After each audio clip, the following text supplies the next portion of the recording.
Today, I will be perfect.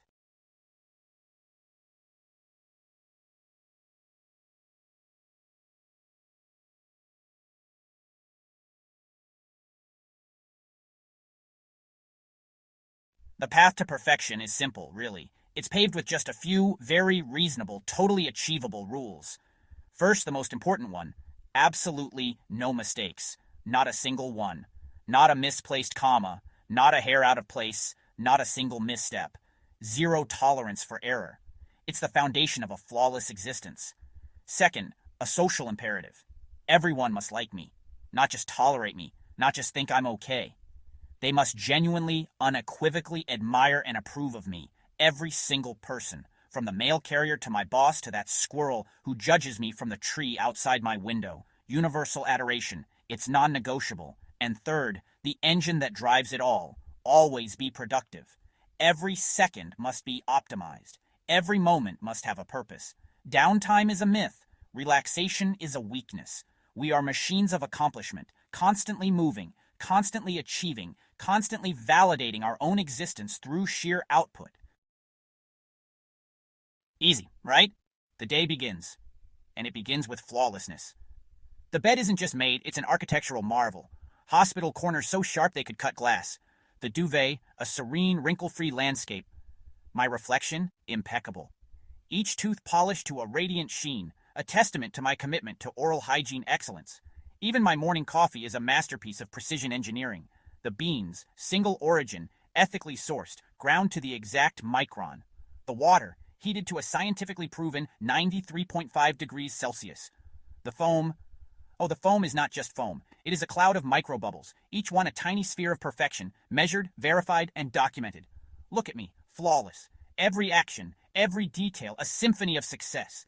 This isn't just a morning routine, it's a declaration of intent. I am in complete control. I am the master of my universe, and my universe is, from corner to corner, absolutely perfect. The momentum of the morning carries me into the day, dressed for success, ready to conquer.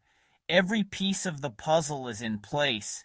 The crisp shirt, the power tie, the aura of unshakable competence. I am a walking, talking embodiment of professional excellence. Nothing can stop me. Nothing can derail this train of triumph. Wait, what? What is that down there? My ankle? It can't be. It's a discrepancy, a deviation, a different color. One sock, a deep professional navy. The other, a stark abyssal black. The horror. It's a crack in the facade, a stain on the canvas of my perfect day. The entire structure, built on a foundation of meticulous detail, is now threatened by a single rogue sock. How did this happen? A failure in the laundry sorting phase? A moment of inattention while dressing in the pre-dawn light? The reasons don't matter. The only thing that matters is the glaring, undeniable truth of this imperfection. No. Unacceptable. This cannot stand. The sock incident was a warning, a sign that my systems are not robust enough. The solution? More control, more systems, more structure. We must eliminate the variable of human error. We will schedule everything. Every minute will be allocated. Every task will be logged. We will create checklists for our checklists. We will optimize our optimization strategies. My life will not be lived. It will be executed like a flawless piece of code. Every object in my vicinity will be labeled, categorized, and returned to its designated home position after use. Spontaneity is the enemy. Chaos is the disease. Order is the cure. Control fixes everything. If I can just manage every single particle, every single second, every single thought, then nothing can ever go wrong again. The sock was a fluke. With enough planning, with enough militant organization, I can build a fortress of perfection so impenetrable that no mismatched sock will ever breach its walls again. But control only works on the things you can touch. What about the things you can't? The thoughts in other people's heads, the glances from across the room. I can feel their eyes on me, judging, scrutinizing. Are they talking about my presentation? My choice of appetizer? My socks? I can't know, and not knowing is a form of chaos I cannot manage. So the performance must be amplified. The smile must be wider. The laughter, a little louder. The anecdotes, more charming. I must project an aura of such overwhelming likability that it smothers any possible doubt. They're watching. I must be perfect. I have to be the wittiest, the most engaging, the most effortlessly cool person in this room. My value is not determined by me. It's a reflection in their eyes. And I need that reflection to be flawless. Every whisper could be a critique. Every turn back, a rejection. The pressure is immense. I am not a person at a party. I am an actor on a stage, and I have forgotten all my lines. More. I must do more. If I am productive enough, if I am successful enough, if I am busy enough, they won't have time to notice the flaws. I will be a blur of accomplishment. I'll answer emails before they're even sent. I'll hit my fitness goals while also revolutionizing my industry. I'll learn a new language during my lunch break, which I will also spend networking and meal prepping for the entire week. I can do it all. I can be a career powerhouse, a social butterfly, a fitness guru, a gourmet chef, and a Zen master, all at the same time. Sleep is for the uninspired. Rest is for the mediocre. I am a dynamo of pure, unadulterated achievement. I can do all of it. My calendar is a work of art, a mosaic of overlapping obligations, each one a testament to my boundless capacity. I am not just living. I am conquering life itself, one color-coded time slot at a time. And then it happens. A moment of gravitational betrayal. A single misplaced step. The world tilts. The carefully balanced stack of documents, my tangible proof of productivity, erupts into a blizzard of failure. Time slows down. I can see each individual sheet of paper float away, each one a tiny white flag of surrender. And the sound, a rip. Not just the sound of fabric tearing, but the sound of the illusion shattering. The sound of my carefully constructed perfection coming apart at the seams. It's loud. It's definitive. It's public. And as I lay there amidst the wreckage of my efforts, the only thing I can hear is the silence that follows their gasp. The silence of collective witness. They saw. They all saw. They saw the stumble. They saw the mess. They saw the tear. They saw the flaw. No, no, no, no, no. This is a catastrophe. A 5-alarm fire of failure. Red alert. All hands on deck. We must contain the damage. We must erase the memory. We must initiate emergency protocols. Fix it. Fix it. Fix it. I have to run faster, work harder, smile brighter. I have to compensate. I'll do 10 perfect things to make up for the one mistake. I'll get a new suit. I'll reorganize the papers. I'll apologize to everyone individually for having witnessed my moment of human weakness.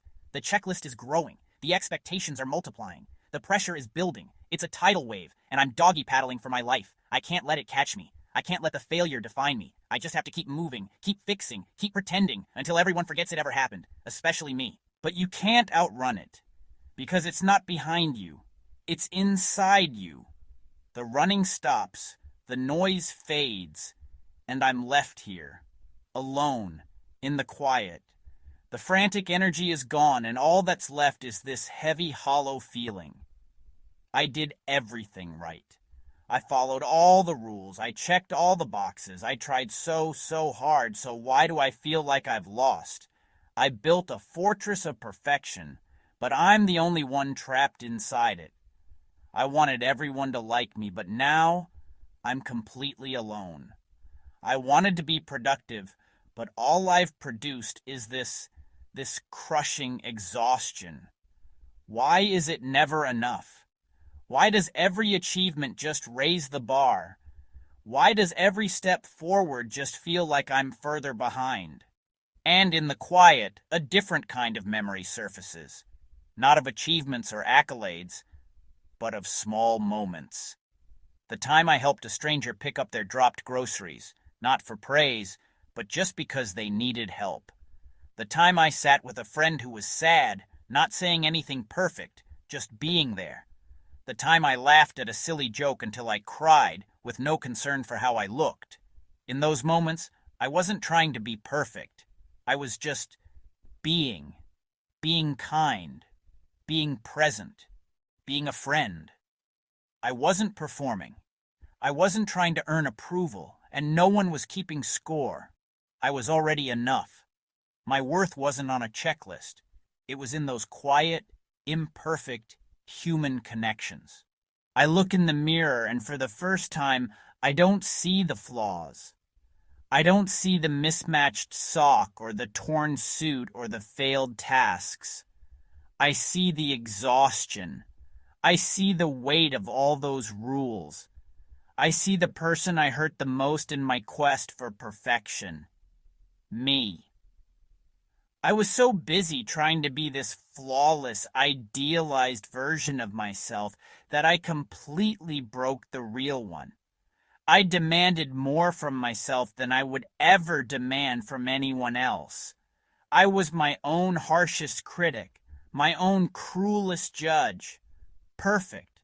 Broke me. It promised strength and delivered fragility. It promised acceptance and delivered isolation.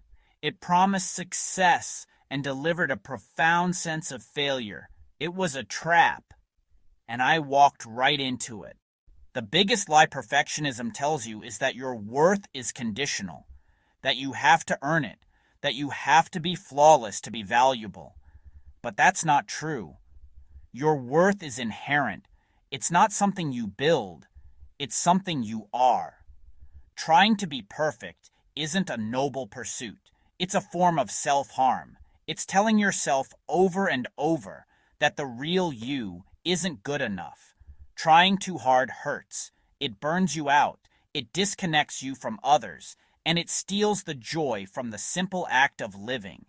So what if I just stopped? What if just for a second I let a hair be out of place? What if I embrace the mess? Let's try it. Okay, here we go. A deliberate act of imperfection, and nothing bad happened. The world didn't end. No alarms went off. It just feels a little freer, a little lighter. That feels better. It feels like taking off a suit of armor I didn't even realize I was wearing. It feels like breathing out after holding my breath for years. And the funny thing is, when I stopped trying so hard to win everyone's approval, that's when I started to feel it. When I let my own flaws show, it gave other people permission to be imperfect too. The judgment I was so afraid of was mostly coming from me. People don't connect with perfection. They connect with authenticity. They connect with vulnerability. They connect with realness. They like me anyway. Maybe they like me more this way. Not the flawless robot, but the messy, trying, sometimes stumbling person who is just doing their best. This is the real secret, the one that perfectionism tries to hide from you. You don't need to be perfect. You just need to be you. You don't need to be flawless. You just need to be real. Progress, not perfection. Kindness, not criticism. Connection, not competition. That's where the real peace is. That's where the real worth is found. Just real. If any of this felt familiar, if you've ever been chased by your own checklist, if you've ever felt crushed by the weight of your own expectations, I see you. And I want you to hear this.